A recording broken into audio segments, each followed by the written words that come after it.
Introduction. There is a moment in every human dynamic that changes everything, and it rarely announces itself. It doesn't come with raised voices or slammed doors. It doesn't arrive through dramatic speeches or emotional confrontations. In fact, most people never notice it happening at all.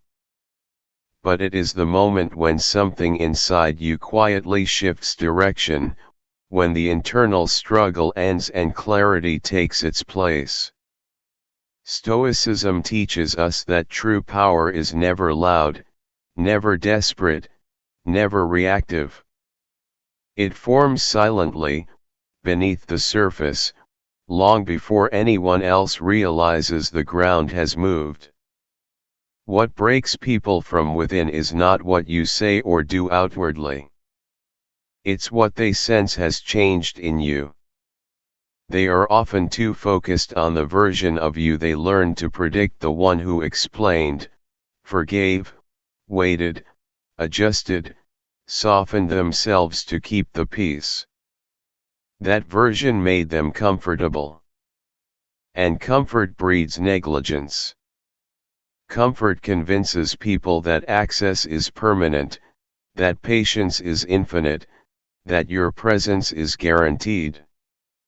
Stoicism warns us against this illusion, because nothing is more dangerous than being underestimated while you are evolving. The real fracture happens when you stop playing the role they assigned you.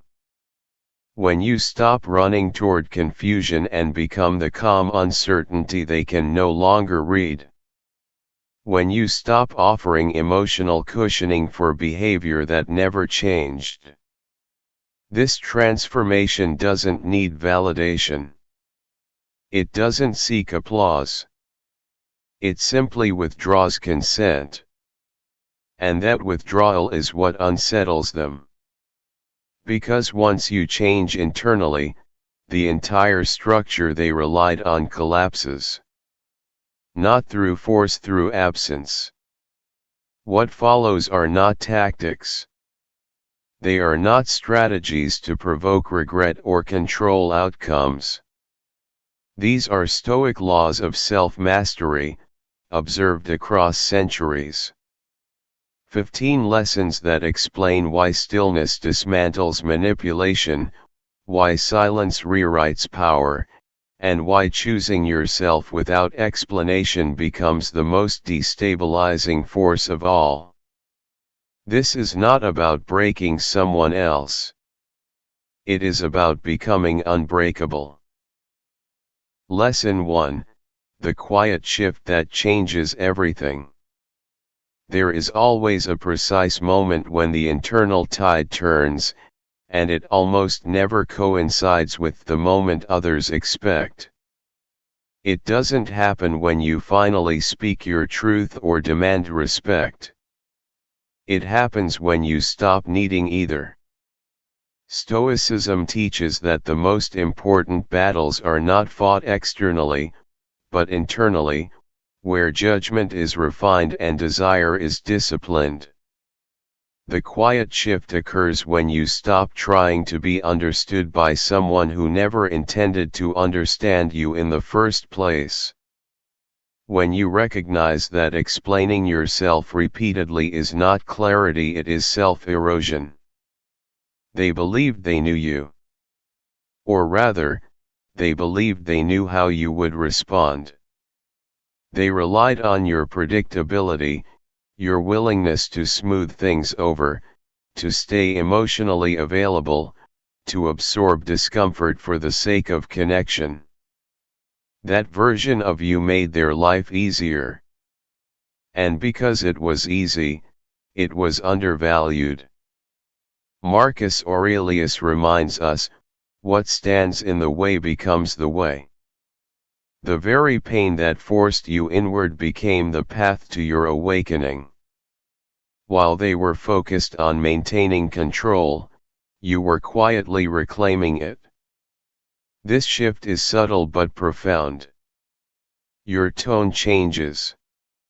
Your responses slow. Your urgency fades. You stop chasing resolution from people who thrive on ambiguity. You stop offering access to your emotional world without reciprocity. And because the shift is internal, it cannot be argued against. They feel it before they understand it. Something is different. Something they relied on is no longer available. And that realization begins to fracture their certainty. The most destabilizing truth is this: people are rarely broken by rejection, but they are undone by evolution. Anger still engages them. Conflict still feeds their sense of relevance. But growth removes you from the dynamic entirely. Stoicism teaches us that disengagement is not avoidance, it is discernment. When you stop bleeding for people who don't even notice the knife in their hand, you stop reinforcing a dynamic that depended on your sacrifice to survive. Think about how many times you stayed silent to keep the peace while your peace dissolved. How often you explained your feelings only to feel smaller afterward. How many emotional debts you paid that were never acknowledged. Each time, something in you learned. Not bitterness, wisdom. The wisdom that responding is not always strength, and silence is not always retreat. Silence can be alignment. Silence can be the moment you decide to stop negotiating your dignity. When that happens, the balance shifts instantly. They no longer know how to engage you. They wait for the familiar version of you to return, but it doesn't. And the absence of that version becomes a mirror they can't escape. A mirror reflecting their carelessness, their complacency, their assumption that you would never change. The Stoic does not announce his evolution. He lives it. And in doing so, he alters every dynamic without lifting a finger. Lesson 2: Stillness is more disruptive than resistance. There are moments, my friends, when resistance feels tempting. When every instinct urges you to speak, to correct, to defend, to make yourself understood. Resistance feels active. It feels powerful. But Stoicism teaches a deeper truth: resistance still binds you to the very thing you're trying to escape. Stillness, on the other hand, removes you entirely from the battlefield. And nothing disrupts a dysfunctional dynamic more than the sudden absence of engagement. At first, stillness is misunderstood. They assume it is temporary. They tell themselves you're cooling off, gathering your thoughts, preparing your next response. Because that's how it used to work. Silence once meant anticipation. Silence once meant you would come back softer, more accommodating, ready to restore balance at your own expense. But this time, silence carries a different weight. This time, it is not waiting.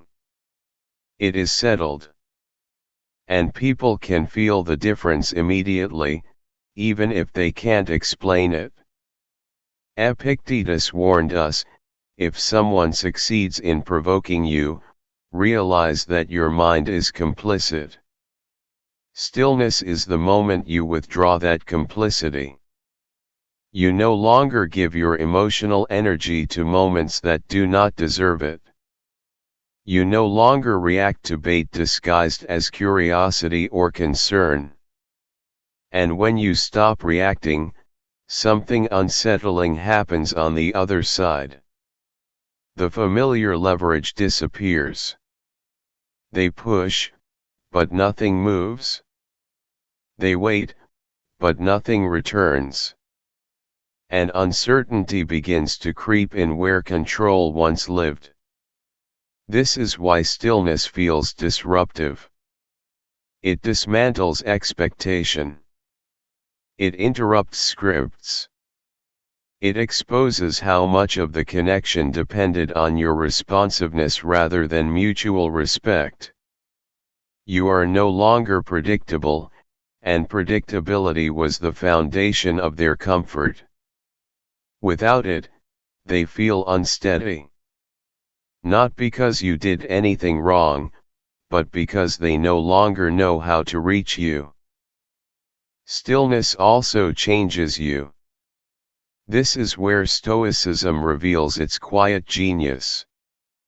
When you stop reacting, you gain space to observe, to reflect, to recalibrate. You notice how often you once responded out of habit rather than choice. How many words you offered simply to avoid tension. How often you explained yourself to people who never listened but still demanded access to your inner world. Each realization strengthens your resolve. Marcus Aurelius wrote, "The happiness of your life depends upon the quality of your thoughts." Stillness improves the quality of your thoughts because it slows them down. It separates impulse from intention. Instead of being pulled outward by someone else's expectations, you begin moving inward toward your own principles.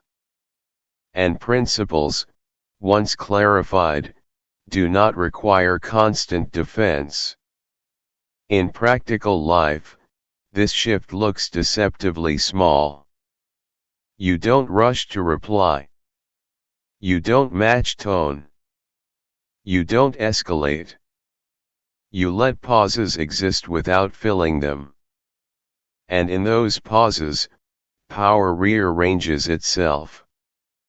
The person who once relied on your emotional availability now feels exposed.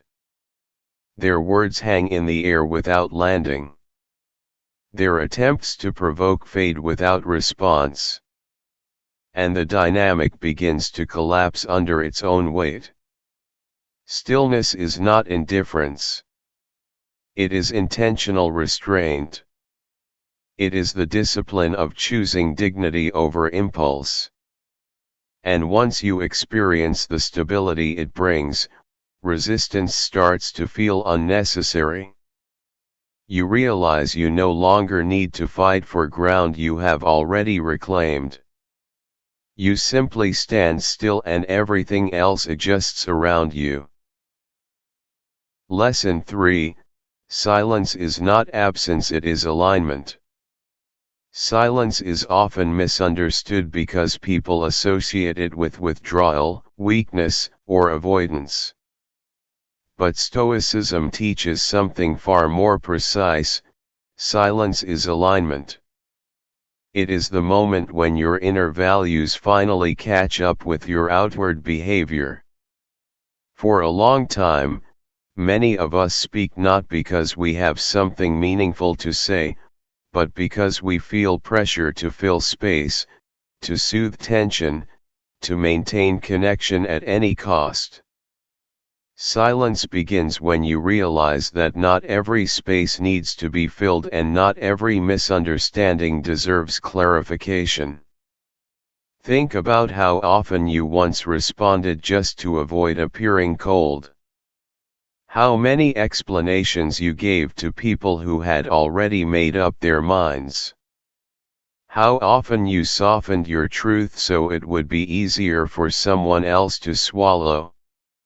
Each of those moments created distance between who you were and how you acted. Stoicism warns against this split. Marcus Aurelius wrote, "Be one thing." Silence is the practice of becoming one thing again when what you feel, what you believe, and what you express finally line up. This is why silence feels different when it comes from alignment rather than hurt. It is steady, not reactive. It does not carry the energy of waiting to be noticed. It carries finality without aggression. And others can sense this immediately. They may not have language for it, but they feel the shift. Your quiet no longer invites engagement. It closes a loop. It signals that something inside you has resolved, even if nothing was ever spoken aloud. Silence like this does not chase understanding. It trusts clarity. You stop performing emotional labor for people who never learned how to handle it. And in doing so, you begin to experience a strange relief, the relief of no longer betraying yourself in small, invisible ways just to keep someone else comfortable. When silence becomes alignment, it also becomes a mirror. And mirrors are uncomfortable for those who avoided self-reflection while you were still speaking. Without your explanations, there is nothing to deflect responsibility. Without your reassurance, there is no emotional cushion. The quiet exposes patterns they once relied on you to excuse. Not because you intended to punish them, but because truth emerges naturally when noise disappears. Seneca wrote, "The wise man is content with himself." Contentment removes urgency. When you are aligned, you no longer rush to correct perceptions or manage reactions. You understand that anyone committed to misunderstanding you will do so whether you speak or remain silent. And that understanding frees you from the need to participate in futile conversations. In daily life, alignment looks subtle but powerful. You pause before responding and sometimes decide not to respond at all. You no longer explain your boundaries, you live them. You allow people to sit with unanswered questions instead of rushing to relieve their discomfort. This is not cruelty. It is honesty. You are no longer pretending that access to you is unconditional. And something important happens here. Your silence begins to outlast their noise. What once felt like absence now feels like presence, a calm, immovable presence that cannot be argued with. You are no longer absent from the dynamic, you have simply stepped into a position where your energy is no longer available for misuse. Alignment creates a kind of gravity. People either adjust to it, or they drift away. And either outcome serves your peace. Lesson 4: Loss of access is what truly breaks the dynamic. What finally breaks a dynamic is not conflict, distance, or even separation. It is the sudden realization that access has been revoked. Access to your patience. Access to your emotional labor. Access to the version of you that once absorbed discomfort so others wouldn't have to. Stoicism teaches that what is freely given is rarely respected until it is no longer available. And when access disappears quietly, without punishment or explanation, it creates a rupture far deeper than anger ever could. For a long time, your presence functioned as a stabilizer. You smoothed over tension, filled gaps, made sense of confusion, and softened consequences. They may not have acknowledged it, but they depended on it. And dependence often disguises itself as familiarity. Familiarity convinces people that something will always be there.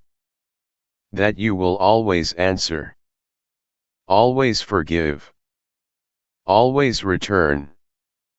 Marcus Aurelius reminds us, do not act as if you had 10,000 years to live. Access is never guaranteed. And the moment you withdraw it, reality rushes in. This is when the silence changes shape. It is no longer interpreted as mood or distance. It becomes a boundary. They reach out expecting the old door to open, but it doesn't. Not because you are angry, but because you are finished offering yourself without reciprocity. And that realization lands slowly, then all at once. The thing they took for granted is no longer available. Not temporarily. Permanently. Loss of access unsettles people because it forces accountability without confrontation. There is no argument to win. No apology to manipulate. No explanation to negotiate. Just the awareness that something has ended, and it ended because you chose yourself. That choice reframes the entire past. Suddenly, they see moments differently. Conversations replay with new meaning. Not because you said anything new, but because your absence stripped away the illusion that once protected them from consequence. From a Stoic perspective, this is not revenge. It is order being restored. Stoicism teaches us to remove ourselves from roles that require self-abandonment. When you stop providing emotional access to those who mishandled it, you are not punishing them, you are correcting an imbalance. Seneca wrote, "No one can lose either the past or the future. How could anyone be deprived of what they do not possess?" What they lost was not you as a person, but the privilege of your presence. In everyday life, this loss of access reveals itself quietly. Messages go unanswered. Invitations are declined without explanation. Your energy no longer rushes toward repair. And instead of confrontation, there is finality. This confuses those who relied on drama as proof of importance. They mistake calm for indifference, not realizing it is the result of deep internal work.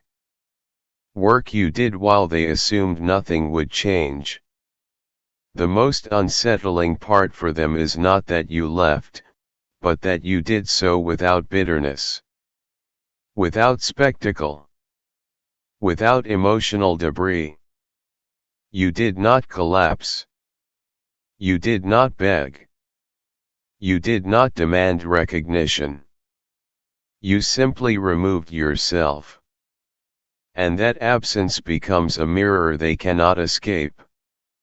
A mirror reflecting how easily they assumed access to you would always exist. Loss of access teaches a lesson no argument ever could, that presence is a privilege, not a right. And once you understand that yourself, you never return to dynamics that required your self-erasure to survive. You don't need to close the door loudly. You simply stop opening it. Lesson 5. Predictability feels safe until it disappears. Predictability is one of the most misunderstood forces in human relationships. At first, it feels like trust. Like reliability. Like emotional safety. But Stoicism teaches us that predictability can quietly turn into complacency when it is not paired with respect. When people believe they know exactly how you will respond, they stop treating your presence as something to be handled with care. They begin to move carelessly, assuming forgiveness will follow, assuming patience will cover the damage, assuming your flexibility has no limit. For a long time, you were readable. Your reactions followed familiar patterns. You explained when things went wrong. You reached out when distance formed. You stayed emotionally available even when it cost you sleep, dignity, or peace. That predictability made others feel secure, but it did not make you valued. Marcus Aurelius warned against this when he wrote, "Familiarity breeds contempt." Not because people are cruel by nature, but because the human mind grows careless with what it assumes will always remain. This is why the shift is so destabilizing when predictability disappears. When your response is slow. When your tone changes. When your silence no longer signals waiting, but completion. They sense immediately that something is off. Not because you announced it, but because the emotional rhythm they relied on has been interrupted. They can no longer anticipate your next move. And without anticipation, control dissolves. Unpredictability, when born from self-respect, is not chaos. It is sovereignty. It is the moment you stop operating from obligation and start acting from principle. Stoicism teaches that when your actions align with reason rather than habit, you reclaim authority over your life. And that authority makes others uneasy, especially those who benefited from your consistency without honoring it. From a practical standpoint, this shift looks deceptively simple. You stop filling silences. You no longer rush to clarify misunderstandings. You don't adjust your boundaries to accommodate someone else's comfort. You respond when you choose to, not when you feel compelled. And because this behavior contrasts sharply with the past, it draws attention without demanding it. They notice the absence of predictability long before they understand its cause. Seneca wrote, "He suffers more than necessary, who suffers before it is necessary." You stopped suffering in anticipation. You stopped managing outcomes that were never yours to control. And in doing so, you removed the emotional predictability others depended on. Now, they hesitate. They second guess. They wonder if you are still reachable, still flexible, still willing to absorb what they are unwilling to face themselves. This unpredictability is not a tactic. It is the natural outcome of growth. When you no longer overextend, you become less readable. When you no longer explain, you become less accessible. And when accessibility disappears, people reassess value. Not always gracefully. Sometimes with confusion. Sometimes with frustration. Sometimes with regret. But reassessment happens regardless. The Stoic understands that predictability should come from integrity, not from self-sacrifice. You can be consistent without being available. You can be kind without being exposed. And once you embody that distinction, you stop being easy to take for granted. The dynamic shifts not because you demanded change, but because you changed first. Lesson 6: Walking away without explanation is self-possession. There comes a point, my friends, when explanation no longer serves truth. It only serves habit. Stoicism teaches us that not every ending requires language, and not every departure needs permission. The most honest goodbyes are often the quietest ones, because they arise from clarity rather than emotion.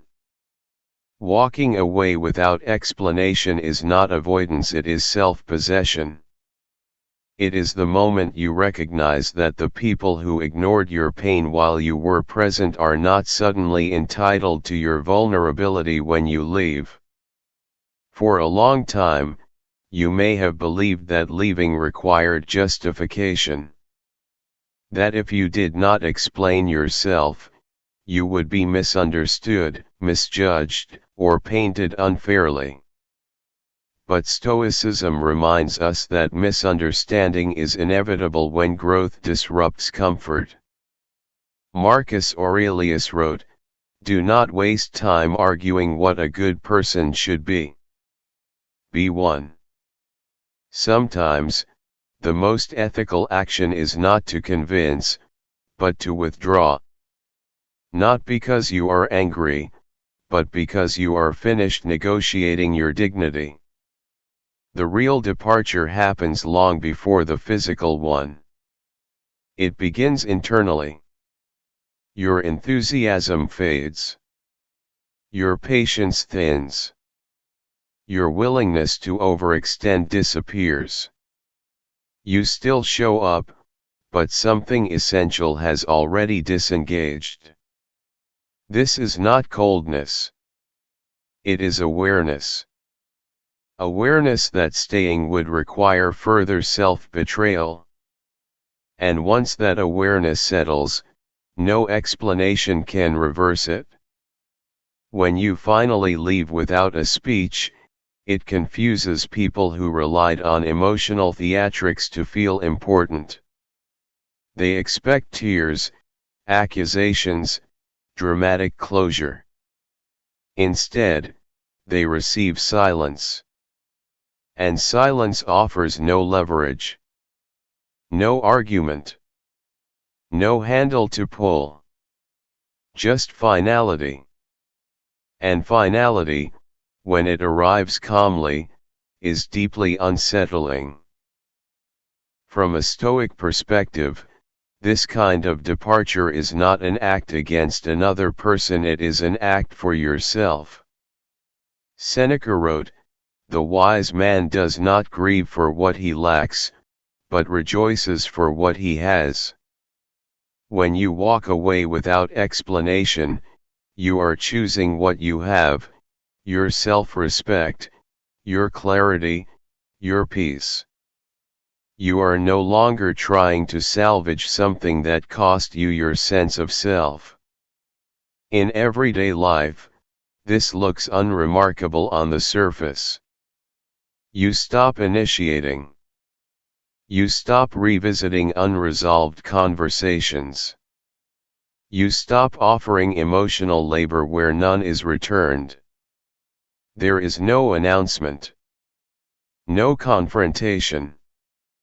Just a gradual, irreversible withdrawal. And because it lacks drama, others underestimate it until it's too late to undo. Those left behind often scramble for meaning. They replay conversations. They search for a moment they can point to and say, "That's when it ended." But the truth is quieter. It ended the moment you stopped trying. And that moment is invisible to anyone who wasn't paying attention to your inner world. Walking away without explanation is not cruelty.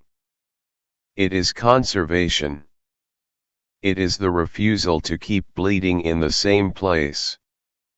And once you learn that you can leave peacefully, without justification, without collapse, you realize something profound: you were never trapped. You were only loyal beyond reason. And loyalty, once redirected inward, becomes freedom. Lesson 7, Absence teaches what presence never could. There is a hard truth most people only learn too late: presence is often invisible until it is removed. While you were there, your consistency blended into the background of their life. Your effort became expected. Your care became routine. Stoicism teaches us that the human mind adapts quickly to comfort and slowly to loss. This is why presence rarely educates, but absence does. Absence interrupts autopilot. It forces awareness where familiarity once dulled perception. When you were present, there were buffers. Your patience softened consequences. Your understanding absorbed tension. Your willingness to stay made it easy for others to postpone accountability. Marcus Aurelius observed, "It is the privilege of human nature to love those who wrong us." But Stoicism also teaches restraint. Love without limits becomes self-erasure.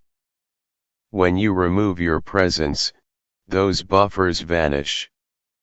Suddenly, there is no one translating feelings, no one smoothing over missteps, no one quietly holding the emotional weight of the relationship. This is when realization begins, not as regret at first, but as confusion. They notice a gap. Something feels off. The room is quieter. Conversations feel unfinished. Life moves forward, but without the stabilizing rhythm you once provided. And only then does awareness creep in: something meaningful is missing. Not because you announced your departure, but because your absence has weight. It changes the emotional climate without saying a word. Absence teaches because it cannot be argued with. You can debate words. You can reinterpret tone. But absence is factual. It is not hostile. It is not emotional. It simply is. And because it offers no explanation, the mind fills the silence with reflection. Questions arise that never surfaced while you were still there. And those questions begin reshaping how the past is remembered. From a Stoic standpoint, this is not punishment, it is consequence. Seneca wrote, "What need is there to weep over parts of life? The whole of it calls for tears." Loss is part of the human condition, but some losses carry lessons precisely because they were preventable. Your absence becomes that lesson. It reveals the difference between having someone and valuing them. In everyday life, this unfolds quietly. Messages go unanswered. Plans remain unmade. Your name is mentioned less often, then more often, but only in reflection. At first, they assume your absence is temporary. Old patterns taught them that. But as time passes, absence settles into permanence. And permanence forces recalibration. They begin to understand that what they lost was not just a person, but a form of emotional safety they will not easily find again. For you, this lesson is about trust. Trusting that you do not need to stay present to be understood. Trusting that absence will speak more clearly than explanation ever could. Stoicism teaches us to release attachment to outcomes. You do not control how others interpret your absence. You only control the integrity of your decision to step away. And once you accept that, Absence stops feeling like loss and starts feeling like alignment. You are no longer pouring energy into places that cannot receive it. You are no longer waiting to be valued retroactively. You move forward, grounded in the knowledge that those who truly saw you never needed your absence to understand your worth. And those who didn't, are now learning the lesson presence never taught them. Lesson 8, Rejection is the catalyst, not the verdict. Rejection is one of the most misunderstood forces in life. Most people treat it as a verdict on their worth, a permanent stamp that diminishes value and erodes confidence.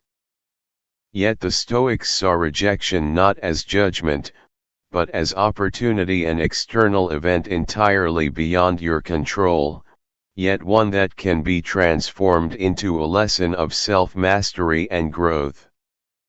When someone refuses your presence, attention, or love, it doesn't signify your inadequacy, it exposes their limitations, their inability to see the full measure of your character, or simply the misalignment of paths. Imagine applying for a dream job or reaching out to a mentor only to be denied. The instinct may be to feel defeated, dwell on the why, and allow your mind to spiral into self-blame. But in reality, the moment of rejection is a pivot point. It is an invisible hand nudging you toward resilience, recalibration, and the kind of personal evolution that cannot occur without encountering resistance. By reframing rejection as a catalyst, you stop seeing yourself as a victim of circumstance and begin to see yourself as a sculptor of your own character. The experience becomes a teacher, offering insights into patience, discernment, and the strength of boundaries, instead of a wound to lament. In practice, turning rejection into a catalyst requires deliberate internal work. Start by acknowledging the pain without allowing it to define you. For example, if a friendship drifts apart or a romantic interest fades, resist the urge to plead, explain, or beg for affirmation. Instead, focus on reflection. What can you learn about your values, limits, and self-respect? Journaling can help capture these lessons, transforming raw emotion into structured understanding. Stoics also recommend visualizing potential setbacks in advance, an exercise called premeditatio malorum, so that when rejection arrives, it does not destabilize you. Over time, these practices cultivate emotional autonomy. You no longer require external validation to feel whole, and every no becomes a compass pointing toward growth and alignment. The ones who once dismissed you now witness a transformation, not born of revenge or bitterness, but of quiet, unwavering self-possession. Ultimately, the lesson is simple yet profound. Rejection is not the end of the story, but the ignition of your next chapter, a subtle force compelling you to prioritize your own evolution, to honor your worth, and to recognize that the right opportunities, people, and circumstances align naturally when you stop chasing what was never meant to remain. Lesson 9, Absence reveals true value. Absence is one of life's quiet yet powerful teachers. When you remove yourself from situations, relationships, or environments where your energy is undervalued, the true weight of your presence becomes apparent, not through grand gestures, loud proclamations, or dramatic exits, but through the subtle shift that others feel in your absence. Imagine a colleague who constantly relied on your input, assuming it would always be there.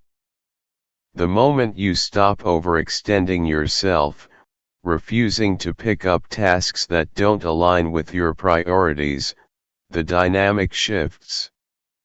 They begin to feel the void, and only then do they recognize the value you quietly contributed.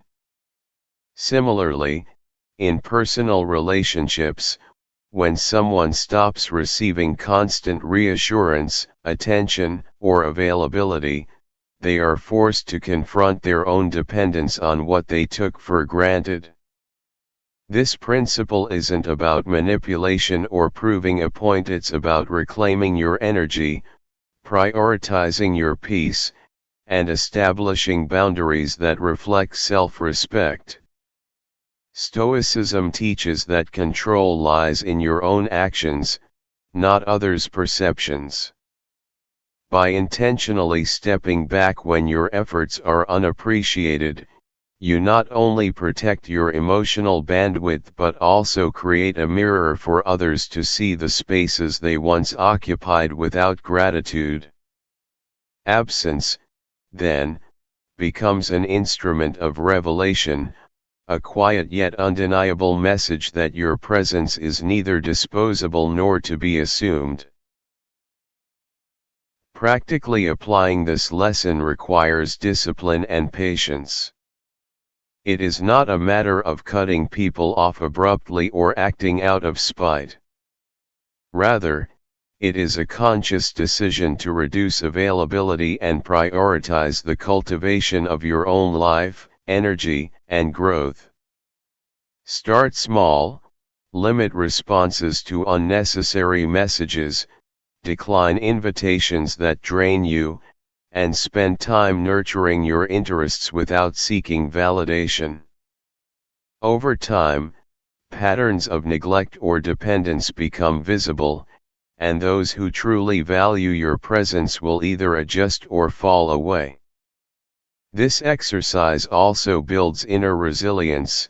It trains you to rely on yourself rather than the approval or attention of others, reinforcing Stoic principles of self-sufficiency and emotional autonomy.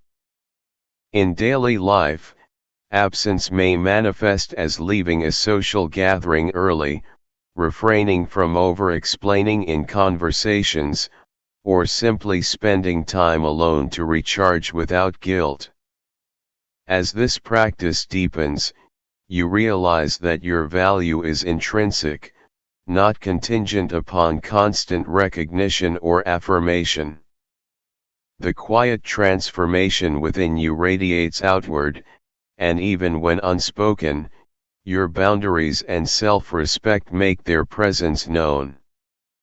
Others may feel unsettled by the change, puzzled by the shift in dynamics, but that is a reflection of their attachment, not a measure of your worth. In essence, absence reveals truth. It exposes what was overlooked, undervalued, or taken for granted, and in doing so, it empowers you to live in alignment with your principles, free from the need to justify or explain your choices. Lesson 10: The Power of Silence. Silence is one of the most underestimated tools of strength in human interaction. In a world that constantly rewards noise, reactions, and the need to justify yourself, the ability to remain quiet becomes a rare and potent form of influence. Silence is not passive, it is an active choice to conserve energy, assert boundaries, and allow space for reflection for both yourself and others. Consider the countless times you felt compelled to respond to provocation, defend your actions, or explain your intentions, only to find that your words were misinterpreted, ignored, or weaponized. Stoicism teaches that we cannot control how others respond, but we can control our own conduct. Choosing silence in these moments is not surrender, it is sovereignty. When you stop chasing validation, explaining grievances, or reacting to every slight, a subtle shift occurs.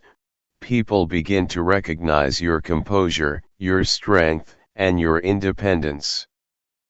Silence, in this sense, communicates more powerfully than words ever could. It demonstrates that your peace is non-negotiable, that your presence is intentional, and that you are no longer a player in someone else's narrative of control or expectation. The quiet observer is often more formidable than the loudest critic because their restraint forces reflection, uncertainty, and introspection in those around them. In practical terms, silence acts like a mirror. It reveals attitudes, exposes intentions, and clarifies relationships. In your daily life, practicing silence can mean withholding a reactive comment, pausing before answering an emotionally charged message, or stepping away from conversations that seek to provoke rather than resolve. Each instance of deliberate quiet strengthens self-mastery and reinforces the principle that true influence comes from calm, not chaos. The practical applications of silence extend beyond self-protection into personal growth and emotional clarity. When you embrace the power of quiet, you create a mental space free from distraction and external noise, which allows for introspection and measured response. This is the foundation of emotional intelligence, responding deliberately rather than reflexively. For example, during conflict, instead of responding immediately to criticism or insults, practicing silence gives you the opportunity to assess your own values, intentions, and boundaries before acting. Over time, this cultivates an aura of authority and gravitas, because others cannot predict your behavior or manipulate your responses. Silence also allows for the cultivation of patience and perspective. When you pause before reacting, you gain insight into the deeper motivations behind others' actions, recognizing that their behavior often reflects their own insecurities rather than your shortcomings. Furthermore, silence acts as a tool of self-preservation. It prevents the emotional depletion that comes from over-explaining, justifying, or overextending yourself. In the broader scope of life, mastering silence equips you to navigate social dynamics, professional environments, and personal relationships with grace, composure, and resilience. Those who underestimate it may mistake it for passivity, but in reality, it is the most refined expression of self-discipline, power, and presence. As Stoics remind us, control over one's inner life and emotional reactions is the ultimate source of freedom, and silence is the conduit through which that control is exercised most elegantly. Lesson 11: Emotional Independence. Emotional independence is the cornerstone of resilience and personal sovereignty. In a world that constantly seeks to manipulate feelings through approval, disapproval, praise, or criticism, the ability to maintain composure and self-direction is invaluable. Stoicism teaches that external events, and particularly the actions or judgments of others, do not dictate our inner state, only our responses do. Emotional independence does not mean detachment from life, relationships, or experiences. It means cultivating an inner fortress where your well-being is not hostage to the whims, moods, or validations of others. Consider how often people allow their moods to be hijacked by social media notifications, the tone of a text, or the perceived success of a colleague. Each time we react impulsively, we surrender control over our mental state. In contrast, emotional independence is about reclaiming that control, recognizing that your value and peace are determined internally, not externally. Practically, it involves identifying triggers, setting firm boundaries, and cultivating self-awareness that allows you to respond to challenges without being consumed by them. A Stoic does not wait for the world to validate their worth, they carry that assurance within themselves. In real-life applications, emotional independence manifests when you can face rejection without despair, criticism without defensiveness, or disappointment without internal chaos. It is the quiet power of a person who remains centered when everything around them is in turmoil, who refuses to be drawn into reactive patterns, and who does not seek approval to justify existence. Emotional independence is the space where freedom thrives because it separates your identity from the unpredictability of others. Developing emotional independence requires practice, reflection, and deliberate effort. One method is the daily examination of your thoughts and reactions, a technique the Stoics called the evening reflection. By reviewing the day's events, the moments you felt triggered, and the times you sought external validation, you can identify patterns where your emotions were unnecessarily dependent on others. For instance, noticing that a colleague's comment provoked frustration can reveal the underlying need for approval or fear of judgment. Recognizing this is the first step toward transforming it. Another practical strategy is intentional distancing from toxic or draining influences, not out of avoidance but as a commitment to preserving inner equilibrium. Emotional independence also requires the cultivation of self-reliance, developing skills, routines, and sources of fulfillment that are not contingent on the responses or presence of others.